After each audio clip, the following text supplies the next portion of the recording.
Listen here, girl. I know you think it's a game, but it is absolutely not. Okay, this is the energy supplement from Just Move Supplements. That's right. It's damn near all gone, girl, and that's because I had to get that energy up so I can complete the workout, so I can give y'all this body, this transformation, get into it. Okay, and I'm done working out now, so that's why we're moving on to the protein shake. Oh yes, it's already in there, girl. It's already made right here. This is the mixture of the banana pudding, the chocolate cake, and the buttercream cupcake. And you really want to be fancy, you can go ahead and add that blueberry muffin if that's what you want to do, girl. But for me, it's these three right here. Okay, you put that with some almond milk, you mix it all up in honey. Okay, your muscles have gained life, new energy, agility. Get into it, okay? Just Move Supplements. Thank you very much. Hold up, Chief. Okay, don't forget about that TLC NutriBurst to get that multivitamin powder, because we all need a little extra. And child, if you want that sea moss that go down smooth, don't come up rough, okay? Get into the TLC Nautica sea moss. Yes, get that from me. And child, if your stomach hurt and you need to move some things around so you can be free, okay, go ahead and get that ISO tea down below in the description box. Get it all from me. Come on in, come on in, come on in, not come on in, not come. Sorry, y'all know I'm weird, whatever. Hey everybody, what's up? It's your girl BondyBlue. So let's go ahead. Hey everybody, what's up? It's your girl BondyBlue. Okay, follow me on Instagram and let's get into the video, right? Okay, and so we're back for scripted TV. Listen, let's start with All American for this one, okay? Hey, y'all. So grateful, Simply Telly, Saki, Quasia, Rashida, Peyton, Deanna, Tracy, Tina Marie, Carla, Brancing with Ricardo, Lehan Hot, Zari, okay, Sharella, okay, Lil Interlude, T. Dominique, Estella Mac. Thank y'all so much for coming through. I really appreciate you guys for coming right on in. Okay, hey Nola. Listen, glad your supervisor not, girl. You a mess. Anybody else be saying the intro too? Listen, I love y'all for that. Hey, what's going on? What's going on, Brittany, KT, Monica, Erica, Robin? Hey, everybody, Vamps. I'm glad y'all are coming back. Andrea, what's going on? All right, y'all. Absolutely. Happy birthday, Blue Jasmine. Happy birthday, my love. I hope you have a really good day. Was all in the wrong video. Child, it's okay. It's okay. Listen, I know it's a little bit confusing. I know. But I wanted to spread them, to kind of split them up, because it can be a lot for one live. So I thought it would be better if I did a little splitting up of the lives. Okay. So let's go ahead and get into All American. Okay. Yes, y'all. Y'all tell Blue Jasmine happy birthday. Happy birthday to everybody who has a birthday today. Okay. All right. All American. So it's prom night, right? Jordan is pissed because Simone bailed. Y'all know last episode, Simone found out that she had to do a tournament, a tennis tournament, in order to get a good spot in on her college team. So she is not at the prom, and Jordan is feeling away. Child, Jordan and Simone gonna end up divorcing and breaking up, but it's cute that they was married in high school, child. Asher doesn't have a date at all. But Asher's waitress, Jamie, ends up saving him because JJ was hell-bent on setting him up with one of the girls from his DMs. And so Jamie was like, oh, he's going with me. But of course, she really couldn't go because she had to work. And then at the end of the night, Asher ends up going back to the restaurant, having a glass of champagne, dancing with her, and then making out with her and creating memories with a girl he just met that day at a restaurant. You know what I'm saying? It was super, super cute, but we don't need to talk about that again. So let me just go ahead and get that out the way. Now, Principal Carter adds Grace to the prom as well. You can tell that everybody is living through the children by showing up to the prom, okay? Olivia actually had a producer named Clay come through to like produce the music or something like that for the prom, if I'm correct. Like, I was so confused by that. But either way, he's a producer that also wants to work with her. But she doesn't want to work with anybody because she likes doing things her way. I meant Layla, y'all, not Olivia. I meant Layla. Sorry, confusing the notes. Olivia is trying to make it work with Jen, the girl she's sponsoring, who is not taking her sobriety seriously at all. And Olivia is just getting tired of it. Beverly's gym ends up getting flooded, so their prom gets canceled. Spencer has to beg Chris, who is head of the prom committee, and Principal Clark to have Beverly and Crenshaw mix their proms. I'm like, y'all do everything else together. Y'all might as well have prom together. So Coop ends up having to not go and get her nails done with Patience so that she can be there for Preach's little girl. I forget Preach's little girl's name, y'all. I knew I had it in my notes last week. I forgot this week. But either way, she's throwing a little princess tea party, and Preach don't know nothing about no princess tea parties. So Auntie Coop has to come through and change her plans with Patience once again so that she can be there for this little girl. Okay. So I told y'all about Layla being pursued by Clay, the producer. Jordan has been being her sounding board lately. I don't know if anybody has noticed, but they have been talking a lot. And we're going to get into what happened at the prom, but I really do feel like I am seeing, her name is Amina. Okay, thank you. I feel like I am seeing Jordan and Layla in the future. Is it just me who feels like it's going to be Jordan and Layla in the future? It feels like it's going to be Jordan and Layla in the future. But anyway, GW, y'all know that's Jordan's grandfather, is also coming to the prom. And he helped Jordan put together his bow tie. And y'all, he said something that I thought was so sweet. He was like, you know, a bow tie, tying a bow tie is kind of the same thing as loving a woman. Of course, nobody wants to hear this, but it was really good advice. GW said, you know, you go in and out, which was nasty. You go up and down. But at the end of the day, you always come together. Okay. And when he said that, it really made me think about him and Layla more than him and Simone. Laura makes sure to be a mother figure to Layla as well during this scene, which I love because y'all know Layla kind of just often is standing there by herself, and you can tell that she's trying to act like that doesn't bother her when it really does. So Laura went over to her and told her she looked beautiful and her mom would be so proud of her, and just was kind of like a motherly figure to her in that moment, and she needed that. Jordan and Layla actually kind of talk and dance at some point during the prom because Jordan wanted to leave. And Layla wasn't really feeling it as much either. I think that there was a lot of anticipation and it just didn't meet a lot of people's anticipations, okay? But they ended up dancing in the hallway, and Jordan told her that she doesn't have to rush into anything. If, you know, she wants to work with the guy, it can be on her own terms. But the conversation, even though it was about business, it felt romantic, like the way he was leaning down into her, like, y'all, and the way she was smiling when she backed away from him. I was just like, I don't know what's going on. But Jordan and Layla are giving me something that I feel like is about to move my spirit on the slick. Like the way Jordan has grown up, the way Jordan looked in that suit, child, and the way he cares for her, the way he is, you know, the person she goes to a lot of the time, y'all, their relationship is really making me feel like it's gonna happen. I know we thought that he was gonna end up with a white girl, but it feels like he might end up with Layla, and I would love that. I really would. You were skeptical about Laura first? Yeah, no, I love Laura. I have loved Laura for ever since she let Spencer come and stay in her house, even though she knew that you know that lady had fucked her husband. I was just like, no, Laura is one of the good white folk.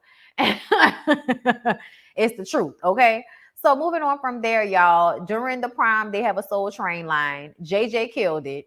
Okay, JJ did the feet out and then hit that I was like, oh no, JJ killed it. And then Denise and GW was tearing it up on the dance floor the whole night, child. I was too tickled with Denise, you know, scooting that ass on that old man. Olivia and Spencer were hilarious. Okay, they had choreography. They hit that. They was killing it. But the thing that killed me is when he got behind her and he turned around, like he had her like this. He turned around and he pointed at Billy. Bitch, when I tell you I could have passed, yo, he was holding Olivia, turned around and looked at Billy and was like this. I was like, no, not I'll dance you and fuck your daughter, nigga. What? Oh my God. Y'all, I don't know why that moment tickled me so and then turned me on at the same time, but it did. It's just a space that I'm in right now, but that's fine. But it was cute though. I enjoyed it. Patience and Coop get named queen and queen of the prom, which I thought was super cute, even though it didn't make sense to me because it's like Coop don't even really go here no more, and Patience don't even go here like that. But shit, I guess, I guess, you know what I'm saying? Sorry, Jordan is not a baker. That pic with the dad and grandfather, hilarious. Why you do that man like that? He is a baker. Oh my God. His mama's just tall and white. He a baker. But anyway, y'all. So the juniors were supposed to do something to show, appreciation and honor to the team. I mean, the teammates that are leaving, the seniors that are leaving and going out. So that's Spencer and them, right? Why these little nigglets decide to go and steal the championship trophy from Beverly? And Spencer was like, y'all could get arrested. These white people, they don't play about their shit. So they go back to put the trophy back. And this is when Spencer sees that they knocked over the fire alarm. Y'all know, they pull the fire alarm thing that they have all over the schools. Well, they knocked that shit down and it tricked the alarm. So when they tricked the alarm, the fire sprinklers started spraying in the gym. That's how the gym got flooded, and that's how their prom got canceled. So Spencer makes it back to school just when he and Olivia are promising to be done with saving everybody's lives for the night. Okay, here comes Jen showing up, coming down off a high, talking about how her heart was beating so fast. She had never felt like that before. She was so scared. She feels like she needs help. She wants to be sober, but she's scared. She doesn't even know what that looks like. And of course, Olivia is like, Spencer, can we bring her home? But then Coach Billy, the principal from Beverly, and Principal Carter come to Spencer like, hey, we know that you was just at Beverly because your phone pinged the cell tower. Which I was like, how y'all find out his phone pinged the cell tower? But anyway, his phone pinged on campus as soon as the trophy showed up back to the school. So now they know that Crenshaw has something to do with it. And Spencer takes the fall like he always does. Billy was like, we know you didn't do it, Spencer. Like, we know you probably put it back, but we know you didn't steal it. And he was like, no, it was me. And it's a possibility he can get expelled, but he's counting on the fact that Principal Carter, who is now fucking his mom, will not expel him from school, knowing that he didn't really do something, but he's just trying to take the fall for somebody else. Okay. Honestly, like, I get it, but like, make them niggas do community service, make them come back to the gym and help clean it up or something like that. But nobody needs to get kicked out of school and nobody needs to go to fucking jail because of that. Like, it's just not that deep to me. So they need to figure out another way to fix it. But denying people education is not a answer to a stupid prank that some teenagers did. Okay. But anyway, the end of the episode, Amina asked Preach, if Coop loves her so much, how could she kill her mom? And I'm like, Preach, you're going to have to tell Amina that you killed her mom to save Coop's life. Y'all at least need to say that your mom tried to kill Coop. Like, say that at least to help her understand it a little bit better, because I feel like there's no reason for her to be mad at Coop. Not only did Coop not kill your mom, but your mom tried to kill Coop. Your mom set out and plotted to kill Coop. Okay? Like, tell this little girl the truth so she can stop feeling like her mom was somebody, worth feeling sorry for. I know that's your mom, but still, like, at the end of the day, she brought that on herself. And then after Spencer finished talking to Billy and them, they go to his office and find GW passed out on the desk. And I'm like, child, GW had his one last good night and went on to Jesus. I feel like he went on to the upper room. They probably gonna make it seem like he wasn't dead, but it looked like he was dead, girl. Thank you, Alicia, for becoming a YouTube member. I really appreciated it. Thank you. Spencer irks my nerves with this savior complex. I'm for real. I would let them little niggas take the fall for that shit.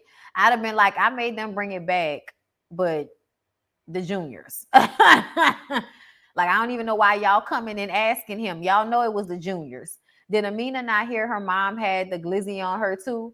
Where are those questions? Like, girl, I like how was his phone? I was like, how was his phone was the only one ping? That's TV for your ass, right? That's why I was like, we ain't even finna like act too big on it. Speaking of upper rooms, if they kill Eve off Queens, I'm boycotting the damn show. Child, I know we gotta talk about that, right? Ain't no way in hell I'm gonna go down for them fools. But y'all know that Spencer always gotta save the day. But we'll find out what's gonna happen next episode. So let's move on to Insecure, you guys.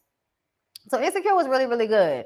I was surprised how good it was because I tell y'all every week I low key like dread watching Insecure and then always end up enjoying it, which is so weird. But anyway, let's get into it. So Issa and Nathan are acting like a real couple in love, y'all. They waking up next to each other, smiling and shit. He asked her if they should move in together. I mean, it will absolutely save them some money. We know how expensive the rent is in California. Okay, so it's something to think about. But they don't know if they're ready for that. But she says that, we could think about it, we could talk about it. And then she accidentally uses his toothbrush and it was disgusting. Yeah, I've been married and with Lyric for 10 years. I have absolutely had probably almost every liquid that comes out of his body in mine at some point. Except for snot and blood. Okay, but spit, semen, and anything, along those lines have all been up and through me for 10 years. And when I tell you I will still not ever put that nigga's toothbrush in my mouth, I need y'all to understand me. I would never put that nigga's toothbrush in my mouth. Like that. That's disgusting to me, y'all. That grossed me out. Anyway, Issa is still doing well with her block parties. And she can expect an offer from, that white man whose name I can't remember. But we all know there's always a white man that's offering a big check sitting at the end of a table being a boss, giving an opportunity to somebody. So, the white man is offering her a job, a part of his situation, his corporation any day now, his startup, whatever it's called, child. Anyway, so Kelly and Molly come through to the block party that Issa is throwing. And Torian and Molly are going on a second date. She is still trying to get her parents to deal with their estate, but they don't want to do it like a lot of Black people who feel like if you talk about death, it's just so hard. It's so uncomfortable. I'm like, child, y'all gonna get out of being stupid and ignorant for no reason other than the fact that you don't feel like doing something. It's called adulting. Y'all asses should have had life insurance policies and wills years ago. Your children should not have to force you to do the thing that you need to do for your family. That shit blew me. I'm sorry, y'all. And I understand Molly being so supportive of her parents getting it done, but I was just kind of like, in all honesty, y'all should be ashamed of the fact that y'all have not done this yet. Y'all should be ashamed of yourselves. Molly should not be stressing herself out trying to make sure that y'all don't leave y'all 3 kids with any fucking bills and that y'all get these things, together now, for the future, because your wife just had her second stroke. So to act like death is not looming is ridiculous at the end of the day. So after Issa and her assistant are leaving her little block party, here come Crenshaw. Y'all know I want Crenshaw and Issa to fuck. If not just to see Kofi naked again. But anyway, here come Crenshaw saying that he come in peace after seeing how hard it was for him to throw his own event that required licenses and permits and shit that, he realized Issa was really trying to help him. But he's been getting a lot of new opportunities since they did their show together. And I said that, which is why I felt like he owed her so much more than he gave her. Because ultimately you still profited off of what she worked for. You profited off of her, and then you treated her like shit and tried to fuck over her name. Thank God she was able to still do what she needed to do, and people were still supporting her regardless to how you ripped her ass up on the internet, calling her disingenuous and a sellout. But anyway, he feels like with these new opportunities that he's getting, they can team up together and make some very serious moves in the community, right? Issa got an email offering her all the coins that she wanted, and she ends up kind of going into this mirror moment where we didn't know if it was real or not. But basically, we see her over a 2-year span choosing to pick the white man over picking Crenshaw, because she's basically been offered two roads to success. One in the community and one with the white man. Okay. And one with the white man comes with first class tickets on planes, good hair, buku money, just a real nice lifestyle. Her and Nathan being married, him being a house husband, but having a barbershop and doing celebrity clients, wearing tan colored turtlenecks and shit, just being real tan and rich. Okay. And I mean tan because I'm talking about the colors of the clothing and the colors around the apartment. All right. But if she were to choose Crenshaw, then she would still be living in that same apartment with the wood paneling all over the place. She would be getting the key to the city, but she wouldn't be making no bank like that. So it's about what choice she decides to make, as if she can't have both. Now, while she was having these dreams and exploring the possibility of choosing a white man or choosing Crenshaw, it also came out to whether we need to revisit Lawrence or we need to stay with Nathan, because Lawrence kept popping up. And I'm like, the fact that Lawrence keeps popping up means that that's some unfinished business right there that you need to handle. And she's been ignoring it. But if you move on and marry Nathan and all of that shit, you're going to end up regretting it, because it's not going to go away, because you're just ignoring it. You're not actually dealing with it. So whatever feelings you have, they're still going to be there. They're just going to be pushed to the back. Molly and Kelly talked to her parents about setting things up for their family, for their will. And the dad really doesn't like having the conversation. And he feels bad about the fact that he's not leaving his family a lot, when he leaves. And I'm like, I know you feel bad about that, but that's why you should have done this like 20 years ago. You should have done this 20 years ago. I'm telling y'all right now, I am 33 years old and I just finished doing all of my paperwork for disability, life insurance, and one of those child, I forgot what it's called, but it's you do stocks. You pay into a stocking system as well, where you got put money in stocks, you get money back on it. You put money in stocks over a period of time, you gain money off of that. Once you get to like 65, that turns into cash value for you. And then once you turn to a certain age, you start to get money back off of is it a Roth? Is it called a Roth? I don't know if it's called a Roth. It's not an IRA. It's not an IRA. I've had an IRA. I already have an IRA. But that too, I have that too. But I forgot what it's called, something specifically that it's an annuity. Okay, it's an annuity. Y'all, I am not good at the language of it all. I just understand how much I'm paying and what I'm supposed to be getting back in the time frame and all of that. But yeah, you get that when you sign up for these jobs. But when you work for yourself, yes, a stock portfolio.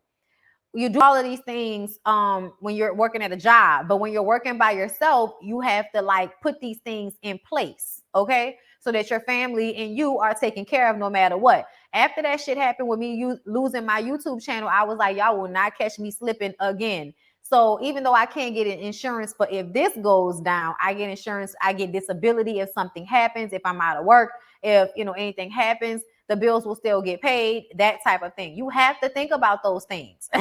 You have to. That's ridiculous not to.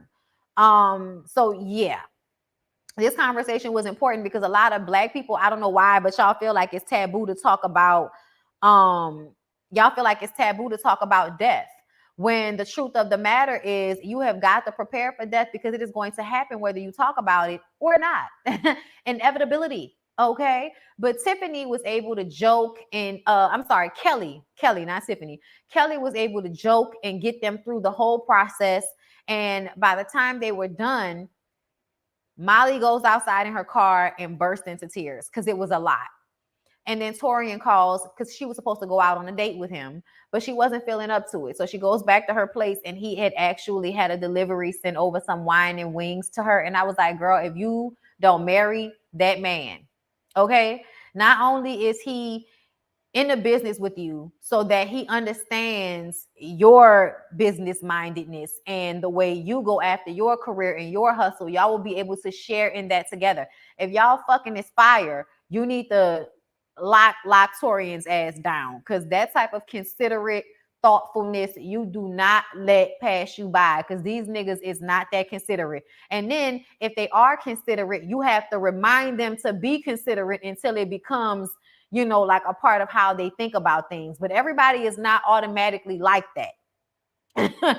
You know, we be raising a lot of these niggas we in relationships with by having to teach them the things they need to do in order to show a woman that they care. And it's about the small things and being considerate, like ordering her wings and wine when you know she at the house crying, you know, sitting on her sofa. All right.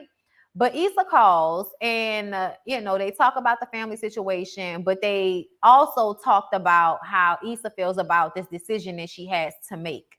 And Molly just tells her to trust her gut because she could possibly do both. I was like, why couldn't she do both? Why couldn't you work for the white man and then at the same time also work with Crenshaw? You get to dictate what your contract looks like. So if you and Crenshaw go into a business together, I feel like it's a possibility to still be able to do both of those things if you know, orchestrate it in a way that allows you to do so. You know, y'all do events ever so often for just you and Crenshaw, and you do, you know, events for the people that you work with, and maybe you can blend those things sometimes. I feel like there's a way to work it out, but I feel like she can absolutely do both. But the question still is plaguing: is Lawrence over? Is it over with Lawrence? We don't know. We don't want it to be. We don't want it to be, because we remember what it was like when they was fucking in that apartment, or Zay. Y'all remember when they was fucking in that apartment, or Zay? He was wearing that ass out in that apartment, or Zay. Or Zay. Yes, I have gotten my son an investment account, savings account, life insurance since he was a few weeks old. My cousin died at a young age from cancer, and everybody had to chip in for her funeral. Girl, yeah, start young, and then teach your kids the importance of those things so that they understand that. Because I feel like a lot of Black people don't have the understanding because that's not something passed down in their family dynamic, you know. But anyway, y'all, that being said, let's go ahead and move on to the last show of this set of scripted TV, which is Power. And Power was really, really good. So before I go ahead and get into that, y'all know what y'all need to do for me, right?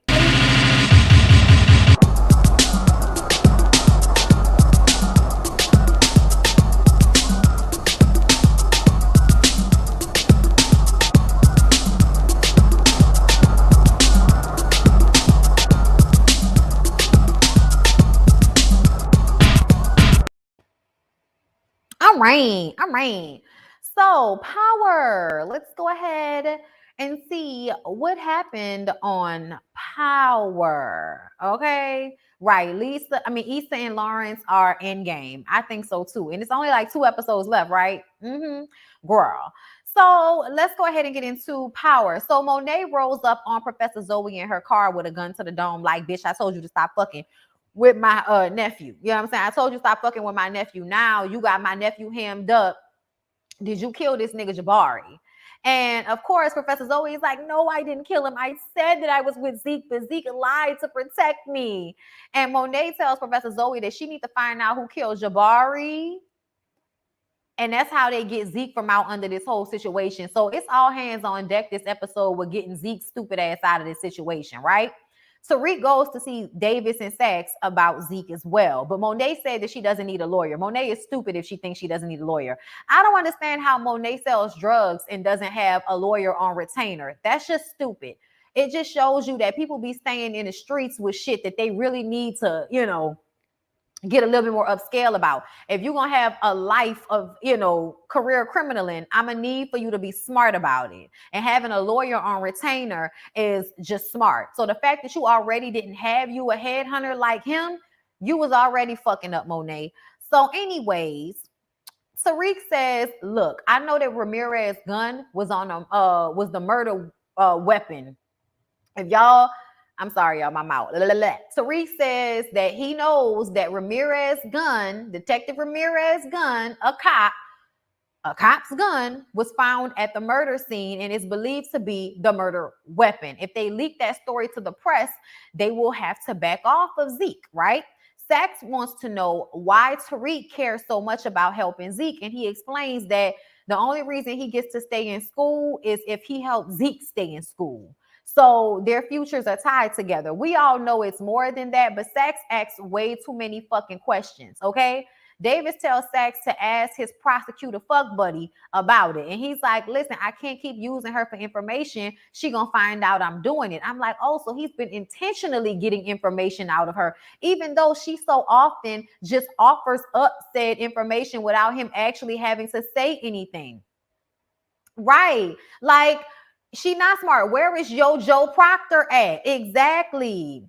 Yeah, 1 million was way too much, but I also feel like that 1 million should run them a long way. Meaning that, nigga, if I need you in perpetuity, know that if I call you, I need for you to do the work first and you'll get the rest of your money after the fact. This $1 million means that you is on retainer, nigga. Okay, that's how I would feel. Either way, we see Stern gather the dean at Stansfield, Tate, dumbass detective Kevin, that's his new name, dumbass detective Kevin, and Professor Zoe, gets all of them into the dean's office trying to understand why dumbass detective Kevin is going after the star basketball player Zeke Cross when he doesn't even have as much as a parking ticket. Make it make sense. And he says he has motive. Now, he doesn't want to sell Professor Zoe out for some reason, but Tate recognizes that something is going on here. So he asks Professor Zoe about it. And Professor Zoe says that Jabari was investigating the GTG gang affiliated murder that happened on campus. And he believed that there was a drug pipeline going on in the school. So the dean says they'll do a sweep of all the dorm rooms and they'll talk to any of the students, right? And that means dumbass detective Kevin has to talk to any of the students, okay? The police, they're going to talk to the students who end up getting caught with drugs, right? And Stern tells him, if nothing comes up, I'm going to need for dumbass detective Kevin to disappear. Dumbass detective Kevin says, you can't make me disappear. I don't work for you. And Stern says, everybody works for me. And I was just like, Stern, I can't stand you, but in this moment, I'm appreciating you a lot. I really, really am. Okay. So after they leave this meeting, Tate runs out after Professor Zoe and basically is like, listen, I know you have something going on with Zeke. And I know that you and Zeke were probably together the night that Jabari was murdered. So what's going on here, Professor Zoe? Like, what's happening here? And basically, she tells him that if he wants to get on his constituents' good side, if he wants to win an election, then he needs to prove that Zeke is innocent. Help Zeke, prove his innocence, and that'll help bolster your career. And y'all know Tate is about anything that's going to help bolster his career. So then we see Davis and Monet talking about defending Zeke for this $1 million. But when she goes to her safe to get the money is gone. So Monet ends up killing a contractor that was working at the bar. He said he didn't have the money. We know he didn't have the money, but she still killed that man. I was like, that was so fucked up. And then I was even more mad when after she killed him, she went home and asked the kids about it. I was like, so you could not have asked the kids about it first? The fuck? Then we find out that Diana actually took that $1 million from the bar and gave it to Davis to get Lorenzo out of jail, because we remember that Sachs figured out from his prosecutor fuck buddy that they could get Lorenzo out of jail because they figured out that the prosecutor who was over his case, a lot of his cases got overturned because he was, using faulty evidence to get them sent away, right? So she asked Davis if any of that money could get transferred over to Zeke, and Davis was like, no, it's too late, which means Lorenzo is about to get out of jail soon. Keep that in mind. So Lauren and Tyreek are all booed up now that they finally hunched. They get to class holding hands and shit. And of course, they're having conversations about the greater good and, ethics and all of that shit. And Lauren says that she doesn't believe that a good person can do bad things and continue to justify their bad behavior and still call themselves a good person. Something for Tyreek to think about, right? she is definitely showing herself to be baby Angela Valdez, which means you talking all of that and integrity shit right now, but when that dick get involved, your integrity gonna get thrown out the window. So remember that, right? Tate's brother Kamal ends up getting put on the case with dumbass detective Kevin. And I appreciated Kamal so much because Kamal came in there with straight facts.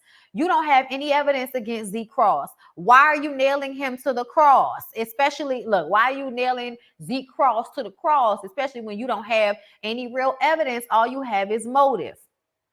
Like, just stupid. Sachs convinces his prosecutor fuck buddy, who is prosecuting this case with Kamal and dumbass detective Kevin, okay? Convinces her to get on Kamal's good side because Kamal can protect her from the racial optics of this situation. Meaning, if Zeke is proved to be innocent, they will say you went after him because he was black. So get on the good side of this black man that they just added to your investigative team so that if something happens, he can be your protection from the public fucking over you. So when she goes to have this conversation in private with Kamal, Sachs looks through her paperwork and finds out that Tariq was right about Ramirez's gun being the gun that killed Jabari. So Bobby Brown goes to meet with Mecca, and basically he's like, we need to get $1 million together for Zeke's lawyer. So I need some work, basically. And he sends him to kill a competitor, a dealer that's moving in on his territory. He's like, I got some addresses for his stash houses. Get rid of the nigga and get as much of his money as you possibly can. Anything after 50,000, you can slide to Zeke's lawyer fund, right? So then he pops on Bobby Brown, pops up on Braden in he and Tariq's room and manipulates him into being the driver for all of the things that he has to do for Mecca, meaning he, needs to be the getaway driver when Bobby Brown goes in to steal all this money from these drug dealers. Okay, so he goes in, gets the money, comes out, and they got to speed away. And Braden is an adrenaline junkie, so he's enjoying them running away from death. It's hilarious. Kamal ends up questioning Lauren because Lauren got caught with drugs in her room, who we all know those drugs were for Big Bang Bisha, and they were not for her. But Lauren is not a rat. But Professor Zoe convinces her to wear a wire around her friends so she doesn't ruin any of her opportunities. I was like, Professor Zoe ain't shit right now for this, okay? So she uses getting justice for Professor Reynolds to convince her to do it, right? Remember that. Lauren has a wire. Tariq talks to his conservator about fighting for custody of Yasmin, getting custody from his grandmother. By using the fact that this lady, all she does is use up all of Yasmin's money for alcohol. Monet goes to fuck on Lorenzo and asks for Lorenzo to sign on a mortgage to get money for Zeke's lawyer. And he was like, I know you love your nephew, but I'm not signing away my house for that. The answer is no. So when they can't get it from Lorenzo, Drew has the idea to ask the basketball team, including his little boyfriend Everett, to do like a protest video to boycott a game and to like get a GoFundMe to help Zeke's lawyer defense, right? So they do it. They publicly say, we're not going to play if, y'all don't stop, I guess, publicly admonish a child. I don't know what the fuck they expected it to do, but they was like, we're going to sit out until y'all help Zeke, right? So no basketball until they help Zeke. Everett tells Drew, after they finish fucking, that he told Professor Jabari and Professor Zoe Drew's name, and that Drew was involved in a GTG fight that they got into. Because remember, GTG rolled up on them and they got in that fight outside the club. That's when Zeke got shot. And Drew was about to kill that nigga, and he didn't. And that scared Everett. So Everett told the professors when they asked him about it. We was waiting for that to circle back around, right? So he was pissed off about it. Ruined the high he had just got from the nut that he had just got from old boy. I'm like, Drew, you're a bottom. Okay. So he gets home and some douchebag is right on the gate questioning Zeke. And he brings up Lorenzo and how Lorenzo was a murderer, so murder must run in the family. And Drew ends up kicking his ass. He was a reporter. That was not a good idea. So now they're in even more trouble than they were before. Diana and Effie have a scene where they go shopping with some fake credit cards so that Diana can make some more money. And they have this conversation about, first of all, how Diana needs to go back to school. I mean, needs to go to college because she's smart. And also how Effie wants her to be wary of Tariq. She was like, don't have sex with him because it'll save you a lot of heartache. I'm not coming from a jealous place. I'm coming from a girl. Okay, don't do it, girl. He gonna hurt you, girl. And she was telling the truth because he is fucking on Lauren. Okay, that's the person he won't fuck on. He don't want to fuck on you, Diana. So let it go. Please don't be Tasha. Don't be Tasha, Diana. Don't do that, girl. Okay. Diana says that she wants her first time to be special, even though her mama taught her to use her sexuality as a weapon. But I like this whole little Effie Diana dynamic. I was here for this. Okay. So when Monet gets home from fucking on Lorenzo and asking for money, she sees that they did not get the million. They only got about $250,000. And, you know, she's mad at Drew for whipping the reporter's ass. And Drew was like, man, fuck this. I'm the only reason why y'all got as much money as y'all did was because of me. I can't get credit for that. I said, no, because you got us in a worse situation by beating the reporter's ass. Davis comes in and says the only way to fix it is for Zeke to do an interview with Jamel Hill. But everybody knows that Zeke is stupid. So anytime he gets flustered or upset, he gets angry. So interviewing him is not a good idea, even though we all know he didn't do this shit. So Tariq ended up getting this video. He bribed the bodega owner for surveillance video of his grandmama buying 2 boxes of wine. And when Yasmin comes into the store to tell her she don't need to be buying all of that fucking wine, she grabs Yasmin and pushes her down to the ground. So now Tariq can use this video to get custody of Yasmin. Braden comes in and he was about to chill with Tariq and help Tariq get his mind off of what he's going through with that. But then Bobby Brown texted him and was like, we got another lick. And they end up going and robbing a jewelry store together using Braden's whiteness to get into the store. Because if Bobby Brown had walked up to the door and asked to come in, they would not have let him in. But they let white boy Braden in. I'm like, child, y'all have got to utilize white boy Braden now, okay? So Kamal has another meeting with the prosecutor and dumbass detective Kevin, who now thinks that because they were able to prove that Zeke was stopping at a bodega during the time that Jabari was getting killed, that Zeke must have paid Detective Ramirez to kill Jabari, and now Detective Ramirez is in the win. And Kamal is like, but you don't even have any evidence of that. How are you going to prove that? How about you find out what the fuck Detective Ramirez is first before you try to prove some shit that you can't prove with your dumb ass? Oh my God. Everybody around him can see that Jabari is not the one. This is just so stupid, y'all. I wish somebody would call him out for what he's doing, which is sexually harassing Professor Zoe by trying to pin this murder on her and Zeke. Anyway, Tariq talks Zeke through the questions that Jamel Hill will ask him, right? Tate calls Professor Zoe. Tate and Professor Zoe were watching the interview together, and he told her, I'm sorry, y'all, my mind is all over the place right now. He told her that his brother actually got put on a case by coincidence. I don't know if I believe that, but that's a hell of a coincidence. During the interview, Zeke was doing well at first until they brought up that Ramirez's gun was found at the scene. Zeke did not know that. And so when they start to basically lay out this story that Zeke paid Ramirez to kill Jabari, Zeke says, this is some bullshit, and you know this is some bullshit, takes his mic off and walks off set during this live interview. It does not go over well, okay? So the police call Davis and say they want Zeke to turn himself in.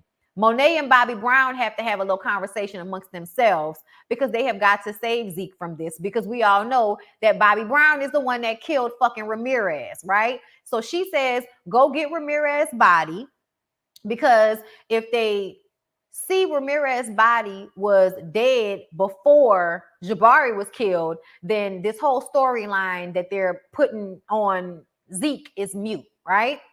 Fine. He was planning to do all of that, and then Mecca called him and told him that he needs to get somebody that he could pin this on. Now, I thought he was going to try to pin it on Tariq at first, but then he went and took Braden to pull the body up. But when he got back to the room with Braden, he took Ramirez's badge and put it in Tariq's desk. And I'm like, Tariq gonna find it. Tariq is gonna slip and fall and find that fucking thing, find that badge in his drawer, and Bobby Brown's plan will be thrown out the window. Like, I know we trying to make it seem like Zeke about to go to jail for this, but Zeke not about to go. I mean, Tariq about to go to jail for this. Tariq is not about to go to jail for this. He gonna find that shit. So Tariq grandma is drunk and shows up screaming at him about how evil he is and how every issue they have in the family is because of him and how she'll die before she lets him take Yasmin from her. I'm like, you don't have custody of Yasmin because you were drunk driving with her in the car. You don't have custody of her. So what you fighting for, grandma? I don't know, but you need to be fighting for some motherfucking sobriety around this bitch. She made me mad. So y'all, Everett is pissed off at Drew after watching Zeke's interview because now he feels like Drew allowed him to put his neck out on the line and Zeke is guilty. Drew tells him that's not true. He did not do it. Listen, I know you're worried, so I'm going to let you ask me anything you want to ask me. I'm like, child, please don't talk about nothing illegal in front of this nigga in case there's a wire in his room too. Drew was smart enough not to speak on if his family sells drugs or not, but it's obvious what the situation is. And he basically tells Everett, listen, you had your shit. You don't want to come out of the closet because you want to play basketball. My family sells drugs. I don't want to go to jail. We both have something we're lying about. I understand your shit. I need you to understand my shit. Now, are you down or not? Child, the way Drew said that shit was a turn on to me. So I know it was a turn on to Everett. And Everett ran up to him and kissed him. And he was like, he's down. Okay. And Drew tells him, that shit you did talking to the police, talking to your professors, you can never do that again. Do you understand me? And he was like, yes, I got you. I'm like, all right, Everett, don't end up making Drew kill his first love because he don't know how to keep his fucking mouth shut now. Now, Monet goes to see Mecca because she has some questions. Apparently, Mecca paid Davis the $1 million for Zeke's lawyer fees. And we like, why the fuck would he do that and then pretend like he was going to help Bobby Brown make more money for it? Girl, when fucking Mecca said that I had to help our son, I said, bitch, throw something. You mean to tell me not only is that not your nephew, not only is he your son, but he's you and Mecca's son? We thought it was Bobby Brown. But oh no. Y'all. I could not believe that shit. I was like, no. And the way he threw it out there, I was like, wait a minute, what? Oh my God, y'all. Zeke is Mecca and Monet's son. I was just like, oh my God. I knew he was the daddy the whole time. I knew he was the daddy, but I didn't think it was going to be Zeke. I thought it was going to be Bobby Brown or somebody. Girl. Oh my God. Hey, Jaylee. Oh my God. I was bucked up though, because I was like, ooh, in the plot thickens. Okay. So Tariq is stressed out. So Tariq goes to fall into the gap between Lauren's legs. And he points out how fly her new Rolex watch was. And she remembered that there was a recording device inside of it. So she took it off and then went and put it in the bathroom. Angela Valdez. Okay, you all down, to do the right thing until it's about that dick. And then all of a sudden, the right thing goes into the bathroom and goes into the medicine cabinet, girl. That's what happened. And then we see dumbass detective Kevin and them get the call about Ramirez's body being found. So how they're going to put this together, child, I do not know. Lorenzo is Bobby Brown's daddy. Lorenzo is Bobby Brown, Diana, and Drew's daddy. Okay?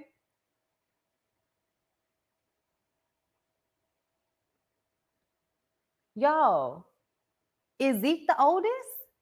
Is Zeke the oldest or is Bobby Brown the oldest? Was there some overlap? Oh my God, I'm so confused now. Who else thought that Zeke was like, honestly, no, y'all, she had to be fucking Lorenzo and Mecca at the same time because Diana is college age too.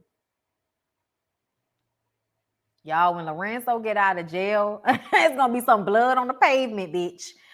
Thank you, Quaisha, for the super chat. It would have made sense for Kane to be Mecca's son because they both have the same temperamental attitude. Child, Lorenzo would kill somebody. Zeke is 23. Bobby is 22. Okay, got you. Okay. I thought Zeke was the youngest too. And Diana, I thought him and Diana were the two youngest and they were college age. And Bobby Brown and Drew were just somewhere in between, some steps in between. There is a power site where all of the kids' date of births. Is it? Right, and she kept Zeke a secret, talking about that's my nephew. Where is his mama at? Child, they are just one big old hood family. You know, some girls get pregnant early, and that is the reason why the kids are so close in age. Yeah, pregnant 15, 16, 17. All the kids, steps down, girl, steps down. But if Zeke is the oldest, why would Monet lie about having a child before being with Lorenzo? I think it's overlap. I think that Zeke and one of the other kids are around the same age. I think she was cheating on Lorenzo with Mecca at some point. Monet treat Zeke better than Lorenzo kids. Oh, you ain't never lie. And we thought it was just because he was the great white hope. But really, it's probably because she loved that man more. And she has some resentment towards Lorenzo. So that will spill out onto his children. Tejada has been in jail for a long time. Zeke moved in with them in high school. Okay, so somebody must have gave him bake. Y'all know they always give him bake. You give your child to the sister to raise. The sister die or something and they got to get a baby bake. They never really talked about Zeke's parents. She was young when she had Zeke and probably sent him away, and then he came back as her nephew, and she now had the other kids. Right. It's probably guilt too for not raising him. Probably. No, she hasn't met Lorenzo yet. She was with Mecca 24 years ago. She met Zeke. She had Zeke 22 years ago. Okay. Girl, thank you for the super chat, Dominique.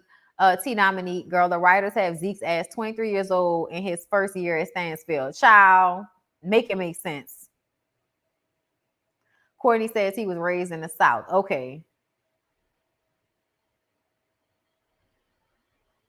I think Monet's sister was raising him and they just kept up the lie. Yeah, we got that part, but it's like, what's the time frame? That's the only thing I'm confused about. It's obvious that she got pregnant, sent him away to her sibling to raise, and then he got sent back.